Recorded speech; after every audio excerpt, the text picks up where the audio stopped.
Ladies and gentlemen, welcome to episode 3 of the Visuals by Leo studio podcast. I've taken on, in a very short period of time, an amazing co-host, Mr. Sergio. Hey, I appreciate it, man. Thank you. You're welcome, brother. And today we have a very special guest, somebody that has been mentoring us for the past few hours and maybe a little longer. For Sergio, go ahead and introduce yourself, brother. My name is Jason. I'm a excuse me. My name is Jason. I'm a freelance DP and owner of Anchor City Productions. Very nice to meet you, brother. Thank you so much for being here. Thank you for having me. I always like to learn from creatives that have a lot of experience. I took a look at your page. One thing that immediately stands out to me is color. And go ahead and share your little experience with color and Jason's comments. So when I first worked with Jason, and the only time I worked with Jason, kind of like us, I mean, we clicked pretty well right away.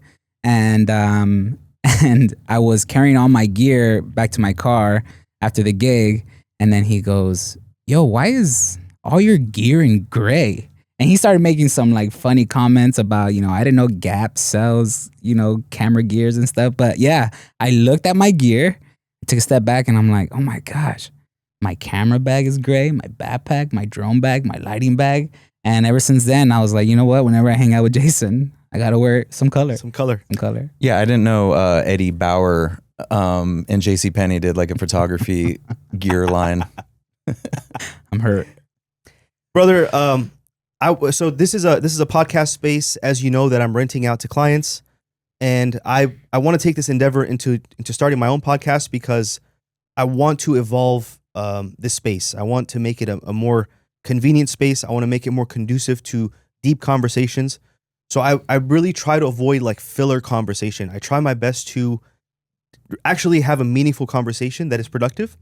And honestly, the first thing I want to ask you is, what does color mean to you? Like when we're talking colors, what does that mean to you? In the sense of video, colors kind of help tell the story of what you're filming.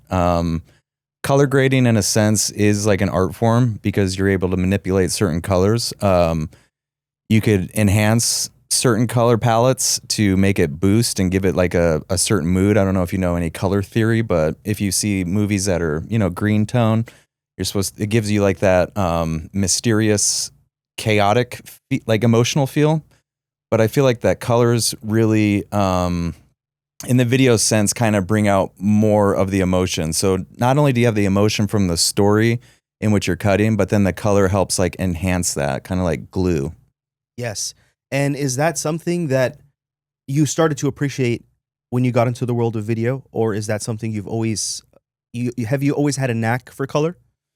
Not necessarily. I think with like everyone else, when you first start out, just seeing the footage out of the camera was like, oh man, this looks good, especially on a high-end camera. But then you start getting better at your craft, and then you're looking at skin tones and realizing like, skin shouldn't be yellow, pink, and stuff like that. And you start kind of matching, they're starting as a base with the skin tone and then kind of manipulating things around that. So I would say like I wasn't really that keen into color at first. It was more story at the beginning for me. Yes. And that's kind of where I am. I'm not a colorist. I don't color grade professionally. I do add a little bit of color here and there, but that's not what I necessarily focus at when I'm trying to approach a story. Right now, I'm focusing on a lot of sound bites. I have an extensive audio setup. I'm very big on interviews, and I think I'm reaching a point where I feel like I'm doing good work, but everything looks the same. And I feel like just like the way you frame something has something to tell, also the way you color something adds or subtracts from the story. When do you feel like was the first time where you've kind of maxed out on your storytelling capabilities and then you added color to that and you're like, okay, this fits? To go back to why color is important, not only does it bring the emotional aspect of it, but if you're filming with multiple cameras, then color is very important because you want to, like you said, match your footage. Like if you're using a drone, a mirrorless camera, you got to be able to know colors in order to match it so it seems seamless. Because what excuse me, because what I see a lot of like amateur guys do is just cut to a drone clip and all of a sudden, like when I'm watching it, it takes me out of the video, right? Because I'm like, oh, that was obviously a drone clip because it's super compressed. And I don't know, for me, like if the colors are off, it's taking me out of it and that's all I could focus on. So that's another reason why I feel like the coloring is important. And I'm sorry if I'm going off topic here. No, I feel you. Like, yeah, absolutely. I also want to ask you, in addition to this, how much of color theory or the approaches you use with color do you feel like are coming from nature? Like kind of the typical teal orange is from sunset, and that's where we've learned that. Sometimes I look at like the stripes on animals in the Amazon, and I'm like, red and green and orange, but there's a color palette. It fits. Yeah. How much do you start to see striking resemblances of color palettes you've used in nature? You know, I never even thought that deep into it, honestly. Like when I'm looking at footage that I'm going to color, it's what needs to pop, what needs to like calm down in the image. And I'm just going by eye. Like if there's a lot of red saturation, I'm going to turn that down. And when you're dealing with brands, especially when they have color palettes that they need to follow, and like if it's like mostly like a green brand or something like that, and there's like a lot of non-green things in the image, you know, I said that I like plants, so I would boost the greens of the plants. I would kill the reds, stuff like that. So most of my color grading is based off of like brand or personal choice. I don't like super saturated skin tones, but when I do get saturated skin tones, like right now, against this blue, I would oversaturate our tones to make us pop from the blue. So it's all kind of like at my discretion of what I feel like is of that. And it's not necessarily a nature choice. And I don't think I ever think that deep into it. I just, if I see it and it's getting my attention and it shouldn't be, I'm going to try to kill it. You know, that's exactly what we were talking about the other day about the eye in filmmaking or photography, having an eye for things. It's this kind of like an undefinable skill where what you're doing is right. Like more than one filmmaker will agree that this cup is standing out in the frame and it's because it's orange or it's because it's red. Is there a specific part of color theory that talks about that? Is there a page in a book somewhere that says that? Maybe, maybe not, but it's still correct and it's still true. And that's why I always like to learn from people that have more experience, whether or not they have a formal background in the theory side of things. The eye, there's a science to that is purely experience-based. You have to do so many things, put together so many frames to get to a point where you're actually like, you have an eye and you're telling a story that no one else would have thought to tell with your frame or your color or the way things look. For me, in the level of progression I'm at when it comes to color, the first thing I'm learning is that you don't have to really use crazy lights, crazy amounts of intensities of light to make an image look good. So back in the day, I wanted to buy a nice light. I'm a filmmaker. I have a big lighting setup, and I'd have light everywhere. And little did I know that I was desaturating the scene because of so much intensity of light. And I learned that when I was, you know how they say exposed for the highlights, especially when you're filming outdoors, try to get the sky. I started to have really rich blue skies when I would bring down the exposure of the shot and not favor the exposure of the subject, but bring that sky back in, and it added so much of a cinematic quality to my footage. Sergio, where are you in terms of color? That's probably my weakest point. Whenever I do edit and all that stuff, like coloring is something that I've, you know, they always say like try to master the most weakest part of your, you know, thing or whatever, your skills. And that's where YouTube University has like helped me out a lot, is like just trying to figure out what program is best and stuff like that. But I feel it's like its own beast to learn and try to get to that level. So yeah, when I see footage like Jason is the perfect example of like someone that I see their stuff and I go, what am I doing here, man? Like what? I don't even have the right to be in the same space as Jason, right? I felt that seeing his stuff, right? Yeah, it's like, incredible. Oh, his shots, his coloring and everything. Me up. But no, we're not. You guys can check out his stuff. It's amazing. And it's funny because even while we were getting our drinks, he was like, you know, I love all the reels that I'm making, all the shots, but sometimes it's a lot of work. And that helps me because sometimes I feel like I'm doing too much, thinking there's like a shortcut somewhere that all these other professionals are doing. But when someone that like Jason does incredible like shots and reels, and he tells me it's a lot of work, I'm like, okay, good. Like, it's a lot of work and you have to have the passion to do it. It's tedious, but I know that I'm not doing it wrong. You know, there's a lot of clips, a lot of cuts, a lot of cameras, a lot of angles, a lot of lighting and all that stuff. And it's like, it takes a toll. But yeah, sorry. Lighting is my weakest point, but I am working really hard to like try to get that right. Absolutely. Yeah. I don't think you should sell yourself short. Your photography is amazing. And if it wasn't, then, you know, we probably wouldn't be having this conversation. I remember like the first time I worked with you, you were showing me some of your photos and we were working with a brand. And then I think I told you like, hey, let's cut some of these colors, kind of like what I was just explaining. But after that, you know, your photos are like, they're great by themselves, but you just need to kill some of those. I think, if you guys are familiar with like sound and how sound works and frequencies, it's the same thing visually with colors. So if there's like a color that is like, oh, that's a little too much or too hot, it's like a frequency when you're EQing like things. EQ, yes. So you're EQing photos for the eye. Right.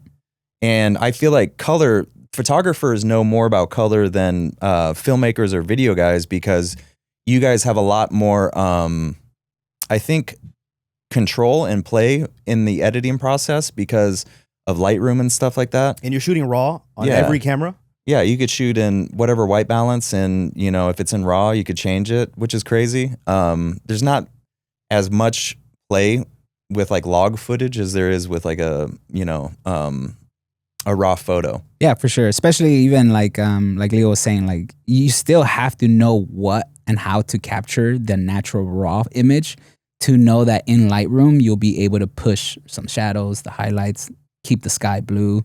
Because I remember in the beginning, yeah, I mean, I put someone in the shade because that's the rule, right? So it's not too harsh, but my background's overblown. And it's like, oh, I put it in Lightroom and this guy is gone. So yeah, there's still like that, you know, you have to know what you're capturing, but you're completely right. Because I do video as well, but photos has like way more, and it gives more forgiveness. Yes, for all of that exactly. stuff. Yeah. More Yeah. forgiveness is, I think, the term I was looking for. Crap, I forgot where I was going to go with that. So how about this? I want to, sorry, bro, I'm so curious. So It's okay. I'm always running questions. So when I first got introduced to filmmaking, right? This was like 10 years ago. I go on social media and this guy that I knew very, like, I didn't know him very intimately. I knew him from a distance, but I knew he was a filmmaker. And I always thought, like we said in the last episode, what's filmmaking? You just buy an expensive camera. A filmmaker is someone who can afford an expensive camera. That's all a filmmaker is. That's what I used to think. Kind of like when someone sees a photo at a wedding, is like, wow, you have an amazing camera. That's why that looks so good. So he went on a camping trip and he documented the camping trip, and there was like a teapot and fire. And I'm looking at the vivid colors and like the way everything's like slow motion. And it's just a teapot in a hiking trail, but it looks so incredible. I'm captivated and I want to repeat this video. So fast forward to now, I know that it wasn't necessarily the camera that he used. It's what he did. It's the decisions he made, of course, in the process of filming, but also what he did after. And the most effective and potent thing that you do after that creates an emotional impact is color. So for the viewers here, because I think a lot of my viewers are not filmmakers, color grading is the thing that is most overlooked when it comes to appreciating the effort put into a film. Yeah. What do you think about that? I think to summarize pretty much everything about color and shooting and composition is everything needs to be shot with intention. And I know sometimes we don't have that luxury if we're running and gunning or, in an event scenario. But the more intentful you could be with your shot before you get to the color grade, the better it's going to become. So, I mean, some tips when you're in the event setting is looking for repetitions. Is someone doing this enough times that I know what they're doing so I could capture a good take of what that was? I could, position myself to where maybe the sun is coming at an angle rather than, stuff like that. That way I know I have the highest chance of a better shot to color grade in post than just hoping I have a good one, So the more intentful you could be about shooting, the better off you are in the edit. Yes. And you mentioned a big word for me, intentionality, being intentional with things. I'm learning as a filmmaker, back in the days where I used to watch those videos about difference between iPhone and a camera. iPhones are advancing. Your iPhones are shooting log now. And I think there's like hacks to allow you to shoot RAW or something. And if I want to sum up, and I made so many videos and I've written so many little articles about the difference between the iPhone and a camera. But because of the recent advancements, I feel like if there's one word that I can use to tell the real difference between an iPhone and a professional camera, it's the intentionality. Yeah. A camera is intended to be used as a tool to create stunning storytelling images. An iPhone is used for communication, and it has a side ability to allow you to take photos or videos. Just that difference alone. We're not even talking about resolution. We're not talking about sensor size. We're not talking about lens interchangeability. We're not talking about the fact that you have an SD card that allows you to store and maneuver and manipulate footage. Just the fact that something is created with the intentionality to do something specific makes it better for that job. And that started to extend into other parts of my filmmaking, right? Instead of it just being like, I got hired by a company, instead of me doing a commercial that's just a video, and I want to make it a captivating video, so I'm shooting for 1 minute because I want to show them what I got. That's focusing on the tool, but not the intentionality. Recently, I found myself going towards very short clips that are very, very to the point, and they elicit an emotion in the quickest way possible. And this is a lead up to my question to you, because you do so many things for brands. What is your take on duration of videos? My take on duration per clip, it all kind of depends. If there's a shot list, or per the whole commercial. Like if you're shooting for, let's say I have like a coffee brand, I'm excited for a 1 minute video. Are you excited for a 1 minute video, or are you opting for a shorter video that is more impactful? In today's day and age, probably something shorter and more impactful. I feel like everything has its place. The 1 minute does have its place on certain platforms for advertising, websites, stuff like that. But nowadays on shoots, it's kind of like an all-in-one thing where, yeah, if you go for that long form 1 minute video, you're also capturing enough extra coverage of everything to be able to do short form videos as well, or cut downs of that main long-term video. Most brands nowadays are wanting quantity and quality at the same time, but they want more quantity to be able to pump out, the short form stuff on social media. Where it starts getting tricky is the aspect ratio of what you're filming, because you're like, for instance, if you're filming everything with the 9:16 aspect ratio in mind, you're kind of limiting yourself with compositions by having to adhere to like center punching everything. So you're kind of degrading your classic 16:9 by having to shoot a little bit wider and a little bit different. Like you can't do like a whole frame, 16:9 frame of like a side of a face and an eye, because it's not going to work well. It'll work well with that main edit, but as far as short form, you got to always keep in mind both of those nowadays. That I've noticed working with bigger brands is it's more social driven nowadays. So you got to be kind of creative in the sense of your compositions and shooting if you're shooting horizontally. Hopefully, did I answer your question? Without a doubt, absolutely.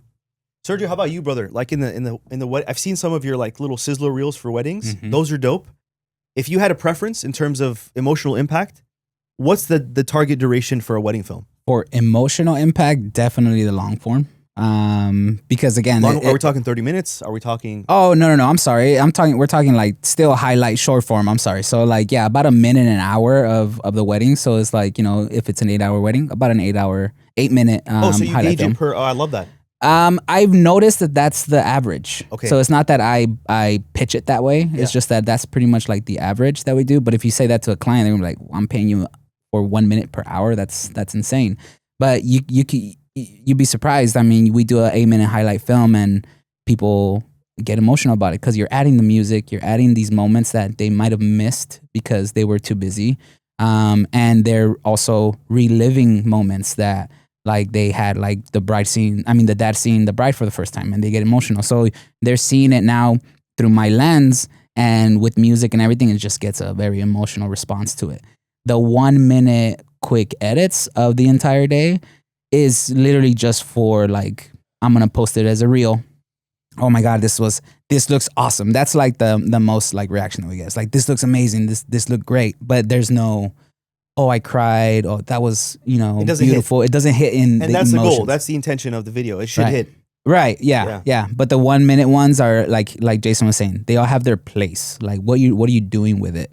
And that 1 minute that I pay ads for gets a lot of people's attention. Oh my God, I want something quick like that. And you're giving me on top of that a 7-minute highlight. That's incredible. And then Yes. yeah. I kind of feel, for me personally, I've been really inclined, especially with ads, 7 to 10 seconds. I've been loving that duration. Just like get the hero, very beautiful shots, a really cool soundbite, a model doing something really exciting. Just an emotion is quick, right? Like it's like seeing somebody in person. Within seconds, you can gauge like kind of what they do for a living, where maybe they're local or non-local. Just by looking at somebody, within a matter of seconds, you can gauge so much information about them.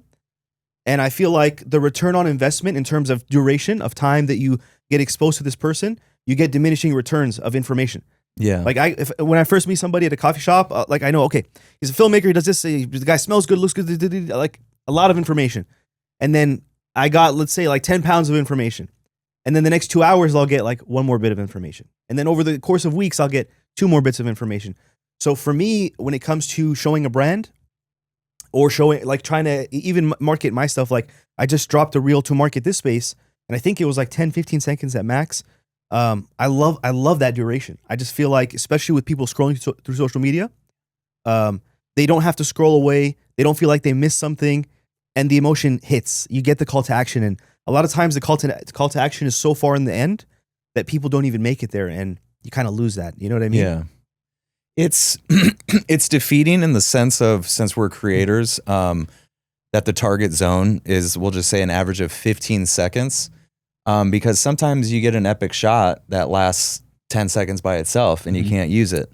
So it's very defeating on the creating aspect that social media has kind of consumed a lot of the creative world, It's changed our life, man.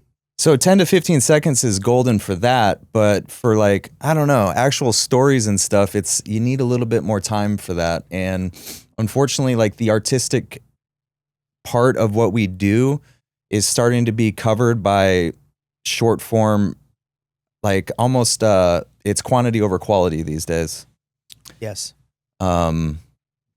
But yeah, I don't know if we want to touch on the social media aspect quite yet, or if we want to continue to talk about what we're talking about. Because I kind of want to go back to how you guys are talking about the sky, and like when you first realize when you put the sky in a good exposure with the rest of your image, it's balanced. And I don't know. I know in the photography world, you guys don't really use ND filters that often, but in the filmmaking world, an ND filter is like one of the best cheat codes that you could use to kind of achieve that depth of field, bring that sky back. And I was just recently on a shoot where the guy didn't have an ND filter, and he was shooting video. And when I went to edit his footage, the color grading process was so like constricted into it because he was using either a high shutter or his aperture was so closed that it really limits the color grading experience. Like you have to have a completely balanced image. And when I say balanced, I mean your shadows aren't crushed and your highlights aren't clipping, and you'll get the most optimal colors out of that image. So back onto the intentionality of your shot, make sure that you're shooting and exposing your shot for the most optimal colors that you could get out of it. Yes, and having an ND. Yes. I mean, that's something that I was late on because of me being in the wedding space. Cranking my shutter was just an immediate go-to because it's a wedding. Motion blur is not really something they're looking at, but at the end of the day, it's a subconscious thing. And then I started using these. I was like, okay, there's a drastic difference, and I can't say that I don't see this. I clearly see the difference. And for the viewers, what is an ND? An ND filter is essentially like wearing sunglasses for the lens of your camera. You put it on and you're able to keep and maintain a low shutter speed to get that motion blur. And it helps also with like the clipping of highlights and all that. So a lot of people use variable NDs, which you twist and it has different intensities of ND or shade. Darkness, yeah. Darkness, Shade, yeah. darkness. And then, yeah, you pop that onto your lens, or if you have a matte box, you put a piece of glass at the edge of it. Since I do a lot of running and gunning, I just usually always have a variable ND on my FX3. But I think here in the next few years, all cameras will probably have built-in NDs. I'm so excited for that. Yeah. I'm so excited for that. And just to add to that, you might ask, why don't you just bring the brightness down from the camera? Isn't it a professional camera? Can't you just press a button to bring the brightness down?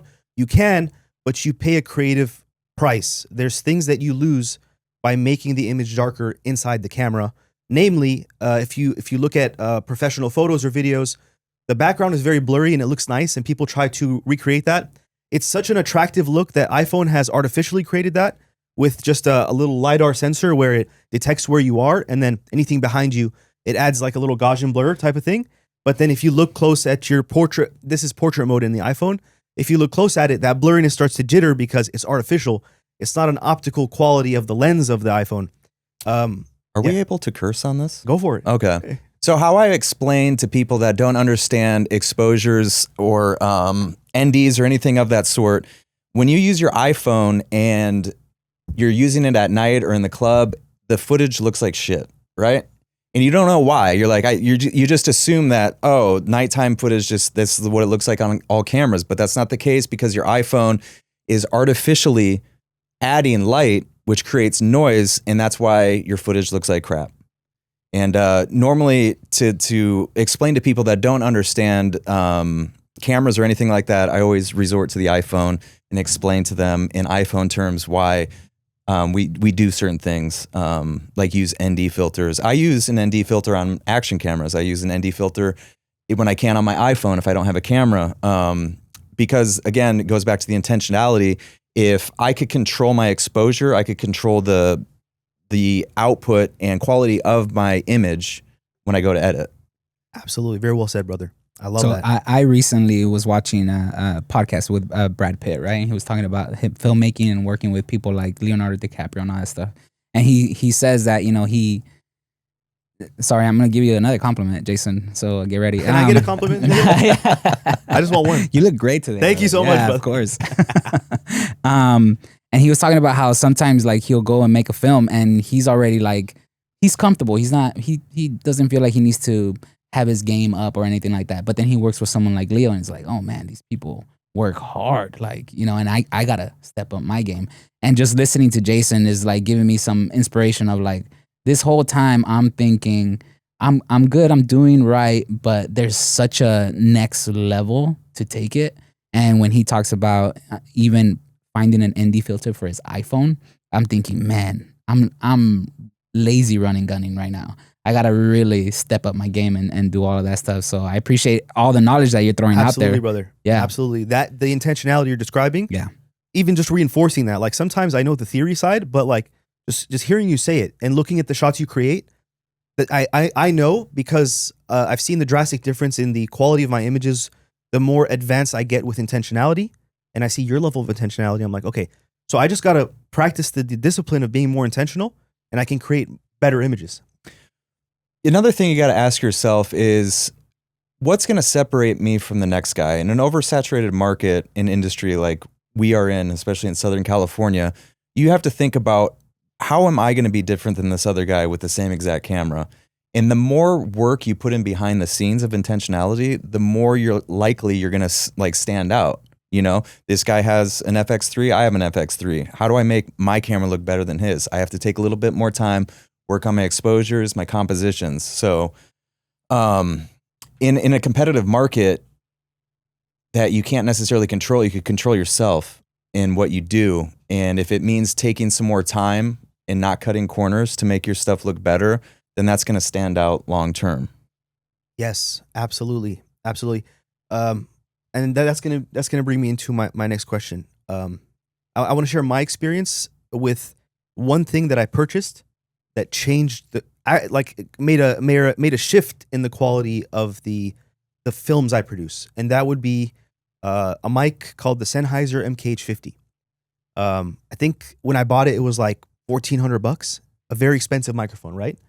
But I've learned enough about this industry to know that if you're gonna buy something, by going to the most expensive, well-reviewed, used by professionals product, you're saving so much stuff that you're gonna buy, and it's just gonna end up collecting dust in your closet. So I went straight to this mic, and the mic doesn't have any this mic maybe sounds more boomy to the untrained ear, or like something like an MKH 416 sounds more boomy and film-like, but the quality of the MKH 50 is that it's so natural, and it communicates all of the frequencies, as you were saying, of the human voice. And the first time I filmed with that, I was captivated by the interviews that I was producing because I was feeling more emotion. Just by listening to more frequencies of sound that were being produced, I felt more emotion. And that literally was more than any camera, more than any lens, more than any editing technique, having a tool that creates accurate replication of the human voice.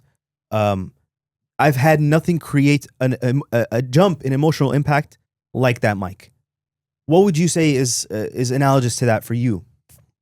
I think in all aspects of gear, always go with the higher rated, higher quality one, because long term you will be paying more money. I have so much Chinese crap, that's collecting dust now that I've kind of grown out of. But when you're early on in your stages of creating, you're like, I could go with this, Rode 2 mic, or these cheap Chinese light stands or whatever that are going to fall apart in a month from Amazon.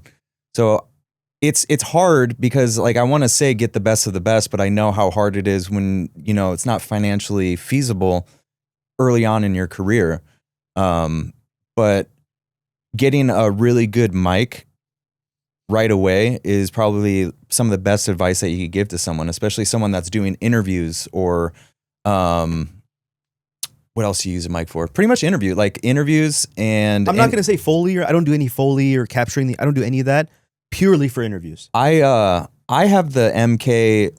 I don't know if it's the 50. It was somewhere around the $1,100 price range. 416. 50. Yeah, that one, 416.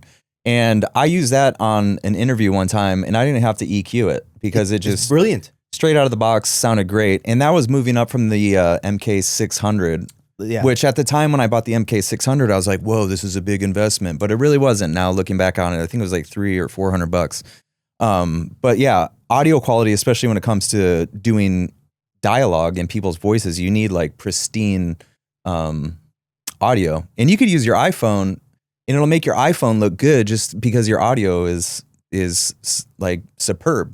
Absolutely. Because psychologically, someone's watching that video, they're not really paying attention to the quality anymore. They're like, wow, these delicious frequencies of voice are hitting me more that I'm not pixel counting, I'm not looking at the colors because the audio is so good. Absolutely. Sergio, what's a piece of kit, a technique, something you have learned or added to your arsenal of tools that made the biggest impact on emotional impact in your films?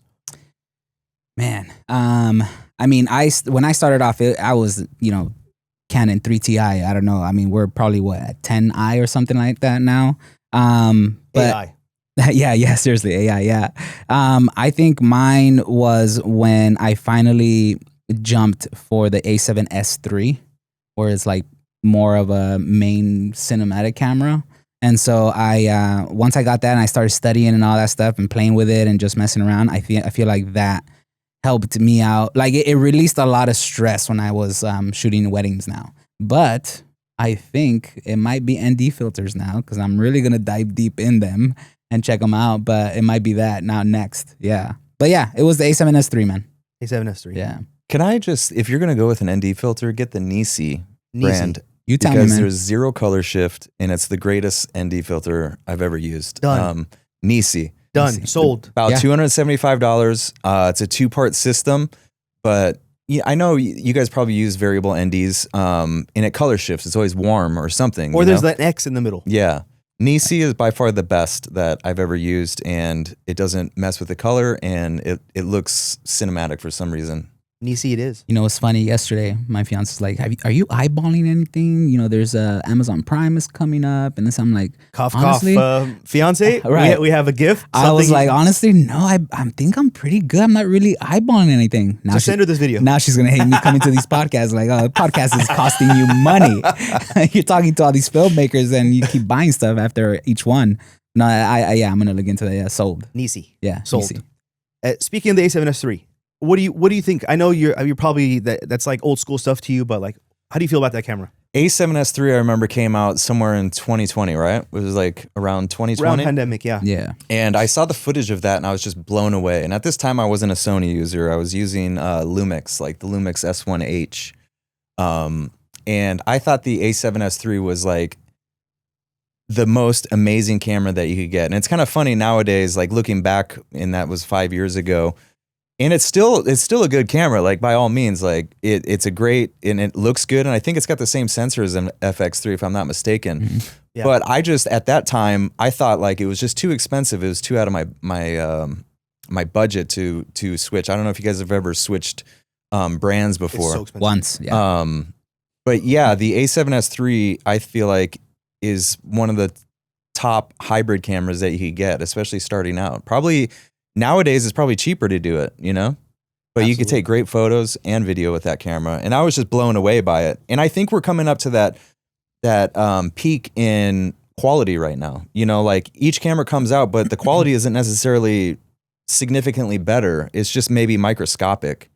You know what I'm saying? Yes. And they're just adding more features to cameras. So luckily we're living in a time where you could get a great quality camera and make great stuff at a reasonable price, because yeah, the next thing that you could buy is an actual cinema camera, Yes. upwards to 20,000 plus, you know. But the margin of the difference in quality is so small that it doesn't really make sense to invest in that because of how great consumer level mirrorless cameras are. I am Absolutely. so glad that's his answer, because when you asked that question, I was clenching my you know what and hoping it You're was like, good. A7S III, Yeah. you mean an iPhone? I just told you I what an was iPhone scared. is. Yeah, I was a little scared, but yeah, no, I still love that camera, man. It's amazing. Yeah. The A7S III is a very characteristic camera for the viewers that are not into the world of filmmaking or photography. We're currently filming this episode on 3 A7S IIIs. This camera was a disruptive camera in the camera market, namely because it allowed you to, it removed so many of the limitations that cameras under $5,000 always had. For example, shooting 4K continuously at high frame rates, meaning that you can do crazy slow motion shots without the camera overheating or shutting off or the memory card blowing up. Color bit depth is something that people talk about. If you hear a 10 bit, it means that it can reproduce more accurate colors versus 8 bit, which would be like less amount of colors. What else is A7S III? What was disruptive about the A7S III? Aside from like frame rates, size, I imagine the size of the A7S III. Yeah, this in comparison to the competition back in the day when it was released, the Lumix S1H, the size factor was like, the S1H is a monster compared to how small the A7S III was, and I remember that was a huge selling point for a lot of people that were into like filmmaking, because S1H was like a Netflix approved camera at the time, so it was the top dog for filmmaking at the time, like consumer mirrorless cameras. But then the A7 III came along, smaller, so I feel like everyone hopped onto the Sony train.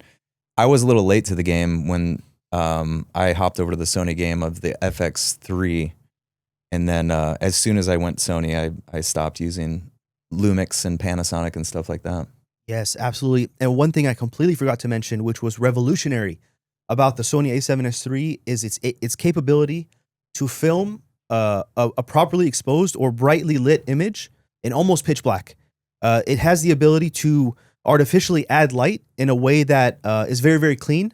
And I've even tested using a candle. Like I've literally lit up a scene once with just a candle, and it was enough to light up my face on the 12800 ISO. Does it have dual base? So they don't announce it. It's not official, but it has the 12800 ISO that's very, very clean. I have a A7S4 that I bought it for a photography camera. A7 IV. A7 IV. A7 IV, yeah, sorry. And I'm not really impressed by the low light capabilities of that camera. I don't think it does it. I don't think the A7 IV has it. No, I don't believe so. No, it's literally like a hybrid. Like you can shoot video and do And the I job, noticed it but- overheated. I used it as a B cam on an interview. Yes, A7 IV. It's you're shooting HD. Yeah. So I figured out the trick for A7 IV. If you're shooting video, shoot in HD, manual focus because the autofocus motors generate heat, and shoot to one card instead of two. If you do that in HD, you have infinite runtime. The moment you jump into 4K or autofocus or filming on two cards, it overheats. It's a very annoying issue because it can do it. Like I feel like they added that little overheating trick in there. The camera can do it, but it just doesn't. A7S III. I absolutely love this camera. Legendary in low lights. And I in the beginning, I bought into Sony for the low light, thinking that like it's cool. I saved so much money on lighting because of the low light capabilities. If you're trying to light up a scene for like a red or a black magic, Yes. you're spending twice to triple on just lighting. Mm-hmm. And then suddenly you're going to probably need a generator because of all the electricity you're using.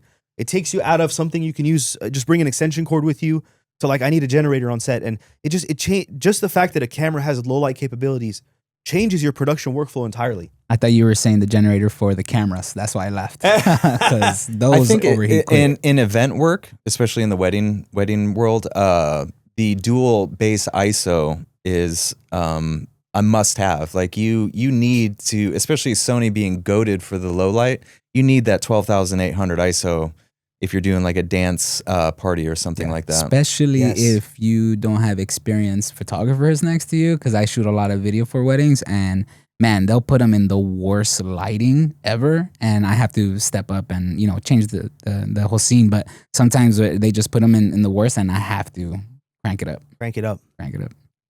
Yeah, definitely very useful. Go ahead. No, go ahead. Yeah, definitely very useful feature. I absolutely love this camera. I have insider information, brothers.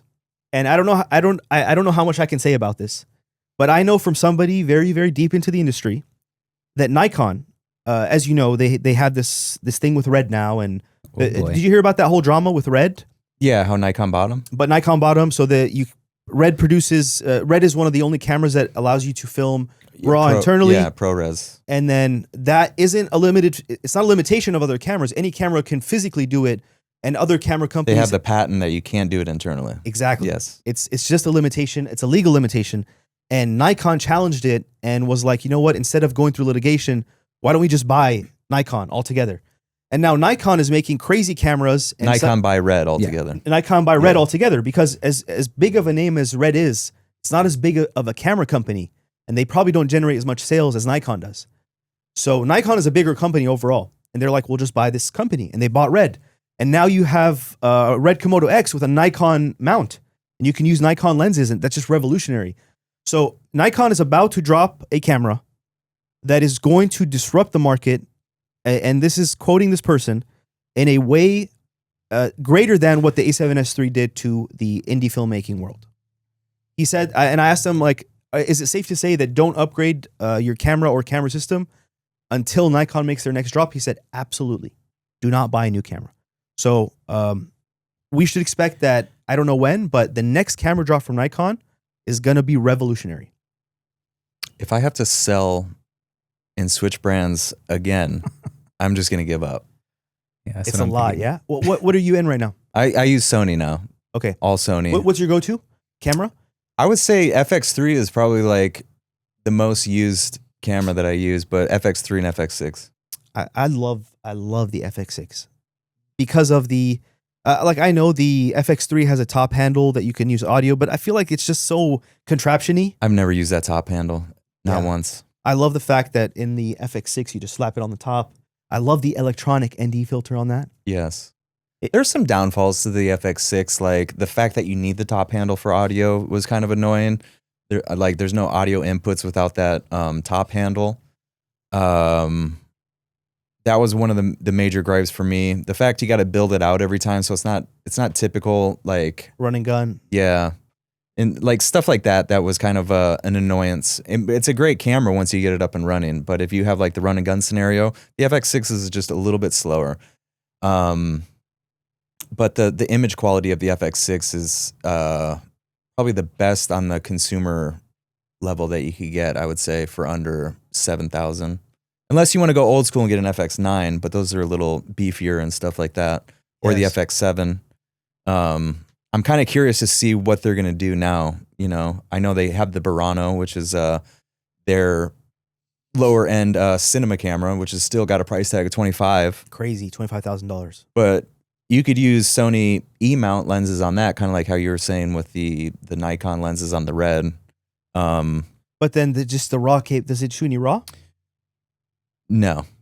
Yeah, that's the I don't- thing. I Like, don't no one's know. shooting raw. Like, I think Nikon is about to change the world with the raw. Like, I think that's Well, I feel like they should just license it to the other companies, and then make it a fair game. yeah, because if you've ever recorded ProRes RAW from like an external recorder, you have to kind of buy the license essentially to do that anyway. So I feel like they should just do that internally for all the cameras to make it easier.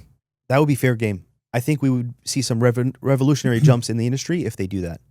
And again, like, have you ever worked with ProRes RAW? Never. It's massive files. Yeah. Not only do you need a higher like computing system to manage like in the edit like that stuff, it's not necessarily ideal, especially if you're just kind of a social media creator or filmmaker or whatever, where your workflow is calling for ProRes RAW. I've worked with Red RAW before, again, massive files, but it's cumbersome in the post-production aspect of things. Yes. Honestly, I find myself, even with 4K, right? Just S-Log3 basics, for projects that don't require 4K, I will shoot HD. And it's purely because of the file sizes, for turning things around very quickly, especially when clients that are not really savvy with filmmaking, file management and editing, and they want the raw footage. I've sent them 4K stuff, and it was like rocket science to them. Like, they don't know how to download it, they don't know how to get it on their phone, they don't know how to use it, and I'm just like, okay, don't worry about it. I shoot everything in HD, very simple bit rate. I can shoot everything into a Google Drive. They can download things to their phone sometimes. So I can definitely appreciate trying to avoid massive file sizes.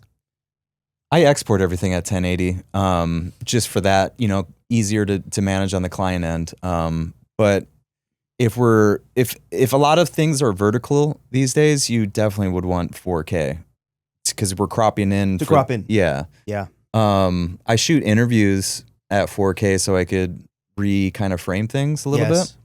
bit. Purpose again, Yeah. intention. And I do a lot of like crazy effects in the edit that require zoom ins and zoom outs. So I want that extra quality. You want the extra Yeah. pixels. Yeah. How about you, brother? Oh, sorry, that threw me off. Sorry, because I've been holding off a question that I've been wanting to ask Jay. Let it rip. That's okay. Let her rip. Let's remove the business side of it. You got an abundance of money. Your bills are paid. Everything. What is it that you're shooting now? Like, what's something that's fun for you to create and not have to think about? I have to pay my bills.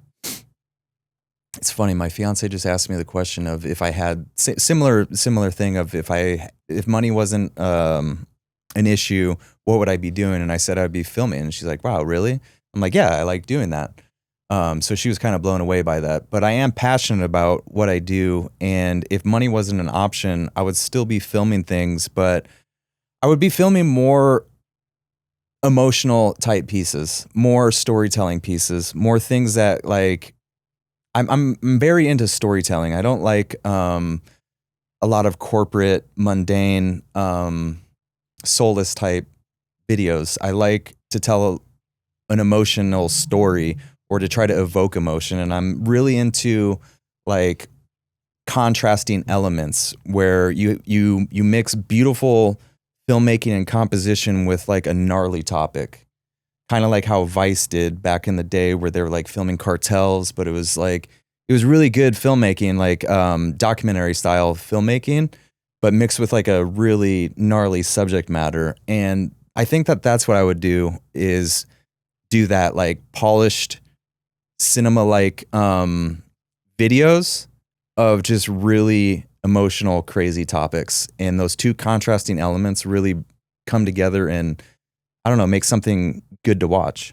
Absolutely. The reason why I asked that is because I've noticed that most like videographers that I know and that love what they do, that's still their answer. even if money wasn't a thing, they would still be shooting. They would still be creating Still be something. filming.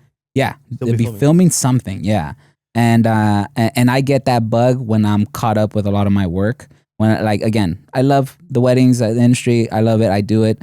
But when I'm caught up with it, I get excited because now I get to play. I get to film things that I've been putting on the back end. They don't make money. It's just passion project. Well, I think it's like it brings you back to why you started in the first place, you know, like doing what you wanted to do. You know, before we started getting paid, we were just shooting stuff for fun, right? We were just having fun. So I think the proper answer is just doing something that you enjoy again. Not saying like I don't enjoy like client work and getting paid, but it doesn't have that satisfaction that we had when we first started that started generating the money. So even if you were doing what you wanted to do, if money was an option, the moment you start getting paid, I'm sure you would be like, I don't really like this anymore. So it's like this, the grass is always greener on the other side scenario when it really isn't, you know? Yeah. So I think it's just enjoying the present moment type thing. True. But That's great. Well said. I started Absolutely. doing jackass stuff with my friends. Really? I wasn't into filming. I was the video guy though. I have a photo of me with my big old camera on my shoulder, and we were just filming, doing Crazy things. the disclaimer that said not to do. We were doing it. Hell yeah. let's see that footage. Yeah, I need to find it. I need to find it. Absolutely. I think that's it's that way because I don't think you would do this stuff if it wasn't such a strong drive, because it's a very challenging industry. First of all, you have to learn how to become a business owner out of thin air, out of nowhere, with no business experience. You have to deal with clients on a very intimate level. You have to deal with people from different walks of life, and you have to have such a deep emotional connection that you elicit a response that is in tune with the story you want to tell. You have to suddenly be able to afford enormous amounts of gear. A lot of times you have to borrow money to do it in the beginning. I don't think you would even be a filmmaker if that bug isn't in you already. And that's why I feel like when you ask that question to a lot of different filmmakers, they'll be like, I'll be doing this, but a particular type of this, because you wouldn't be here if you wouldn't be doing this. There's so many other, because I feel like filmmakers are very high IQ individuals. I believe that. I feel like our industry, even though maybe there's not a huge academic aspect to it, I feel like the emotional intelligence a basic filmmaker carries is of the level of like some doctors or like some engineers or lawyers. I truly believe that. I feel like we are very intelligent people. We have very high levels of communication skills. We're very good at reading rooms. We're really disciplined. We're really good at planning. And I feel like the cliche image of a filmmaker is like, dude that hasn't cut his hair in like 6 months, is in debt, lives in this shaggy apartment, Just wears gray. just wears gray all the time. But I feel like we're not that. We're actually very, very advanced. And this is not just because I'm a filmmaker I'm saying this, but I truly believe that. I truly believe that to be a filmmaker and to be successful as a filmmaker and to pursue and grow this career, you have to be a very competent individual. It's a cutthroat industry for sure. To, like you said, manage a business, like it all gets thrown at you at once, and you got to kind of like roll with the punches and figure it out as you go. Which I feel like would be almost a negative to me, because the clerical stuff of running a business, emails, dealing with clients, all that takes that fun out. Now I'm spending a whole day when I could be creating, having to answer emails, and sometimes that side that people don't really realize isn't fun, isn't what I like to do, and when I could be creating. So I feel like, I don't know where you guys are at in your careers, but like I need other people to do that because I don't want to do it. I feel like it's more of a burden, because by the time I get done with that, now I'm burnt out. Now I don't want to create, you know? And I don't want to get stuck in that cycle of having to do everything. And I feel like as creators, what we do is we try to control everything. We try to do it all because we want it done our way, but we also need to like relinquish some of that control to let others come in and either help or, you know, take some of that work off in order to get more bigger work. Yes. You mentioned something else, like running the business and stuff like that. Oh, there was something I wanted to mention. Being high IQ, being Oh yeah. I feel like we have to be like that, because if we were disorganized and if we were disorganized and not like punctual with everything, we wouldn't be having what we have right now. we would not have it. I've met a lot of people and a lot of buddies and friends that are also photographers and creators that I've tried to hire on, but they woke up late, you know, and you got to play that boss role. And, you know, I never call them again because like, this is a serious thing. This is our business. This is our money. And in order to stand out from the other guys, you have to be on your game, like 110%. Like for me, my personal life and business is so interwoven that I don't even know when I'm done working, you know, sometimes. And I know that that's not healthy, but hopefully soon it'll stop or it'll slow down if I could find help or whatever, you know, and grow it. So I'm not taking on all these responsibilities, but it's not for the weak, and it's not, you know, not anyone can do it. Anyone can do it. If there's one emotion that overwhelmed the first 3 years of my filmmaking business, it would be loneliness. I feel like because I wasn't networking and I wasn't meeting other creators, like you said, you're thrown into being a business owner. You're thrown into managing money. You're thrown into doing everything on your own. And I thought I was, because I didn't know there was a filmmaking industry. I'm just following my passion, and I have my blinders on, and I'm just moving straight and just following every next thing. I didn't stop to think like there's other people out there that are doing this. Maybe there's a way to do it. Maybe the emotions I feel other people feel. And I remember feeling so lonely in the beginning because no one can relate to you, because especially when you first start off, you seem like that person who just took on acting and left his job and is pursuing something that is kind of like a mirage, and you're not going to make money out of it. And especially when you don't know other people that are making money. Do you guys share that experience? Like, what were the beginnings like for you guys? Go ahead, Sergio. It's very great for Sergio. Hey, Leo, you still like, hey, Leo, you still playing with that camera thing? Is like, those are the remarks I'm sure people. Yeah, bro, thank you. I'm sorry. Thank you for mentioning that, because that's definitely why I felt lonely, because everyone around me, all the friends I had at the time, made me feel like what are you doing playing around with this stuff? Why are you taking this stuff so seriously? When is this fad gonna end? When is this like craze of emotions and excitement? Yeah, Leo, it's like one of those things. It's like when you went to the gym for a whole year. It's like, when are you gonna stop this? And I was like, no, I'm dead serious about this, guys. Like, I have a $5,000 camera set up. Like, what are we talking about here? But go ahead.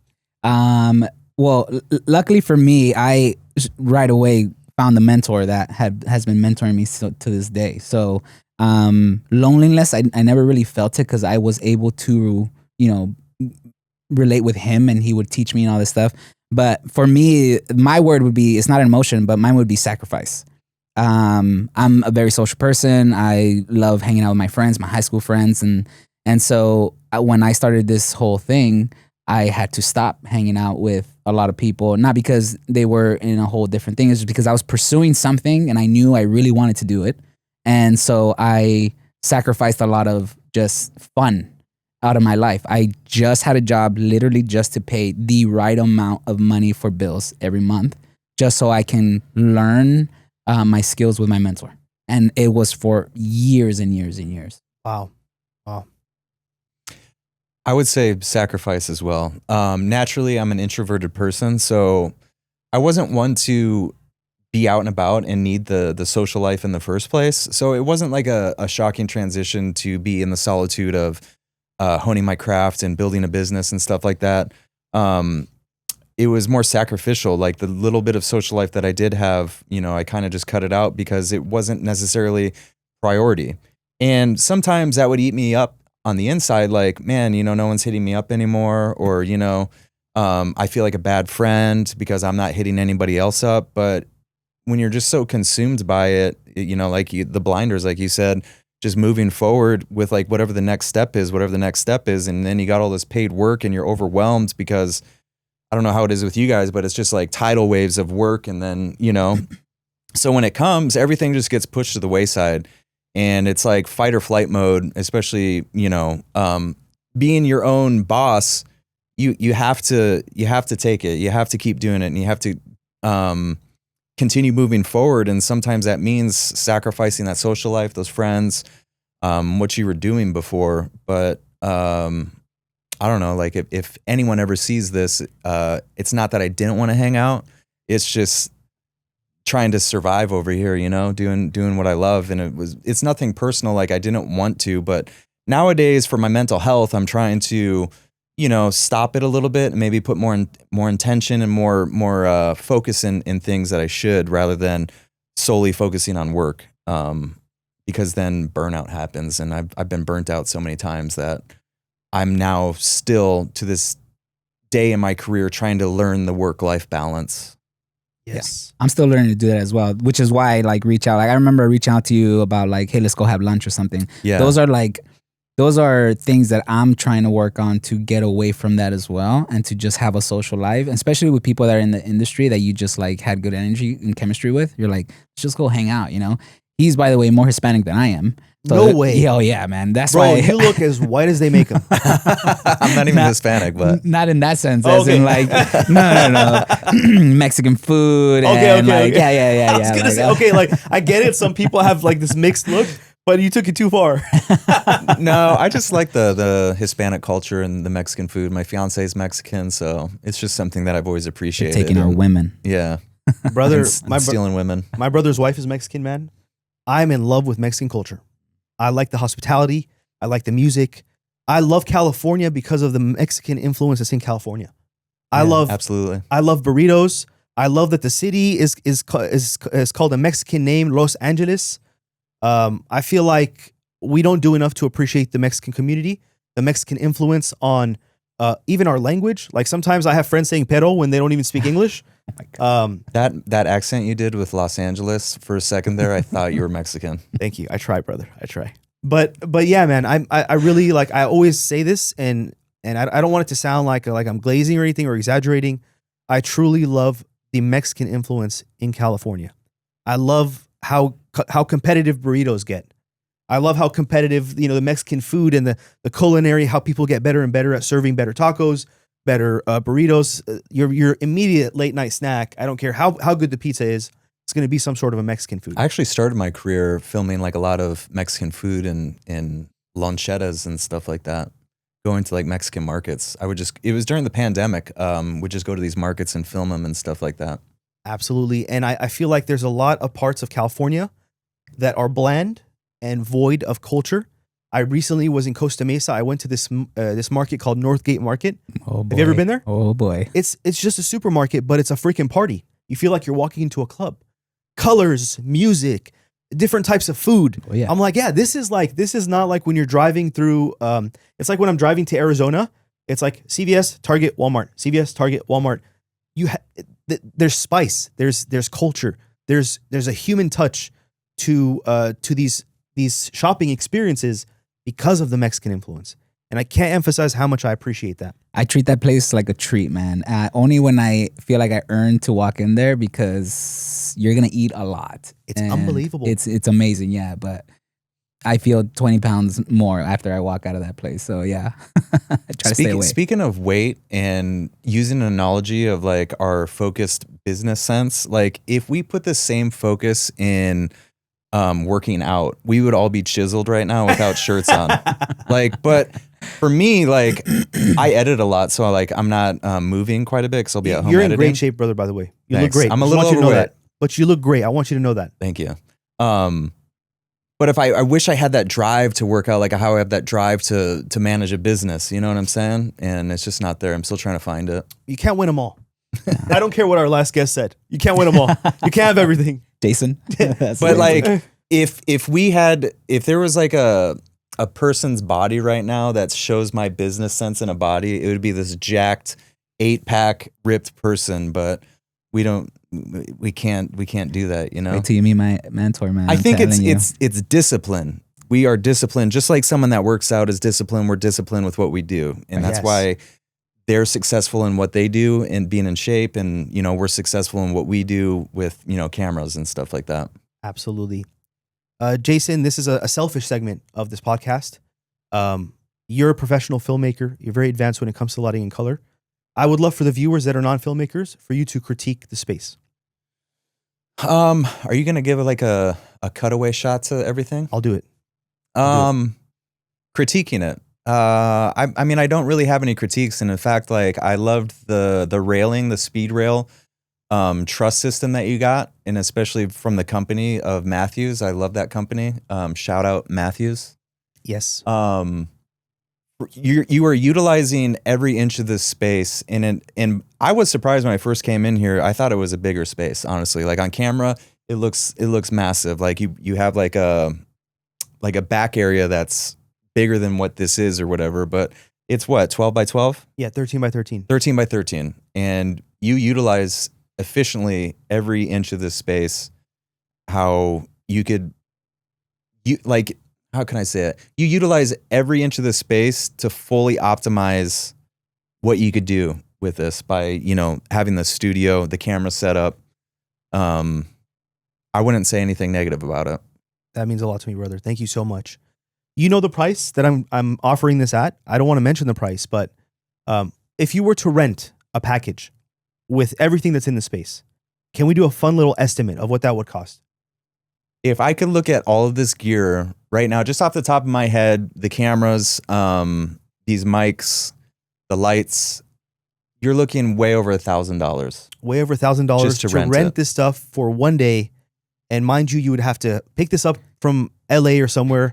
You'd have to drive it to their space, bring it up to your filming location, set it up, take it down. You might have to rent it for 2 or 3 days if you're filming at a very distant location. And the price I'm offering it for is a very small fraction of what it would actually cost to make this stuff on your own.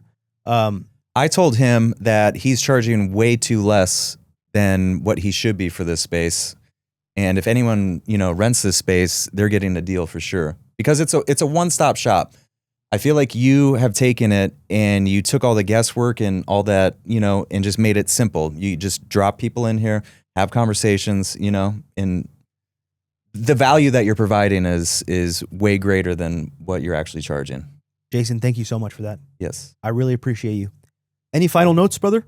I just want to say thank you for coming, Jason. I mean, Thanks for having me. Yeah, man. I only met you that one time. I've been wanting to hang out with you again. And I knew bringing Jason in, he was going to give you some great feedback. Yes, because Sergio, thank you so much for bringing Jason. Yeah, of course. Really, Man. I could not have asked for a better guest, especially this early on into my podcast. You are a very charismatic, very generous with your knowledge, very fun to talk to individual. And I'm very thankful to both of you guys for making this happen. Thank you guys for inviting me. And thanks for rizzing me up. That was unnecessary. You guys are great as well. And I hope I could come back and do another episode. And next time we'll bring different types of Mexican food. Yes. And we'll see what he rates it. Let's bring a chef on. Ooh. Like a legit chef who's active on social media. Yeah.